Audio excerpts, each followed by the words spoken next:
BNP কোনো বিপ্লবী দল না যে বিএনপি দ্বারা বিপ্লব হবে। তো এটা কিন্তু কোট অ্যান্ড কোট বিএনপি কোনো বিপ্লবী দল না। কে বলেছেন? ফখরুল সাহেব বলেছেন। It's true.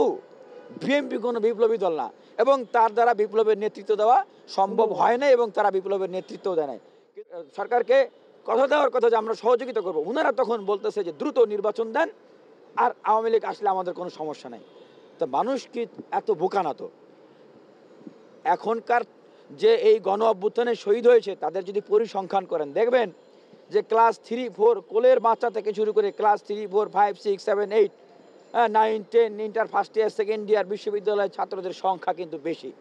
সুতরাং তাদেরকে আপনারা ভুলভাল বুঝাবেন না তারা ভুলভাল বুঝবে তা না, কিন্তু তারা হয়তো পড়াশোনা বা একাডেমিক অভিজ্ঞতা কম, কিন্তু রাজনীতি কি, সরকার কি, রাষ্ট্র কিভাবে চলে, কে শত্রু কে মিত্র, রাজনৈতিক দলগুলো কিভাবে প্রবঞ্চনা করে ধোঁকাবাজি করে মানুষকে মিথ্যা আশ্বাস দেয়, এবং কিভাবে দেশে রাজনৈতিক জনমত তৈরি করতে হয়, কিভাবে রাষ্ট্র চালাইতে হয়, তারা কিন্তু আপনাদের চেয়ে কিন্তু এখন কম বোঝে না, তারা কিন্তু এখন মোটামুটি ভালোই বোঝে।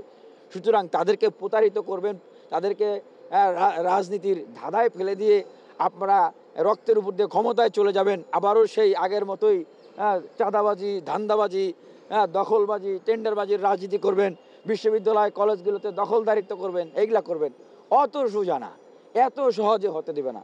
এই 24-এর গণ অভ্যুত্থানে যেই তরুণরা বিশেষ করে জীবন দিয়েছে, 18 থেকে কোটা সংস্কার আন্দোলনের ভিতর দিয়ে যেই তারুণ্যের শক্তির সৃষ্টি হয়েছে, তারা কিন্তু আপোষকামী না।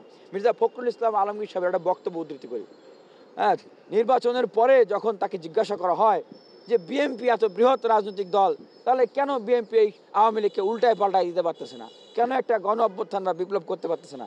কোট অ্যান্ড কোট উনি কিন্তু সুস্পষ্টভাবে বলেছিলেন যে বিএনপি কোনো বিপ্লবী দল না যে বিএনপি দ্বারা বিপ্লব হবে।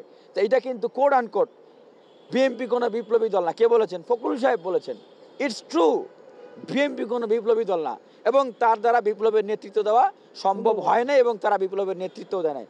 কিন্তু 18 কোটা সংস্কার আন্দোলন থেকে যে তরুণদের শক্তির উদয় হয়েছে, যে তরুণের শক্তির ধারাবাহিকতায় 24-এর গণ অভ্যুত্থান হয়েছে, তারা কিন্তু বিপ্লবী এবং তারা তার যে রাজনৈতিক শক্তি গড়ে তুলেছে, এই শক্তিগুলো কিন্তু হচ্ছে বিপ্লবী শক্তি।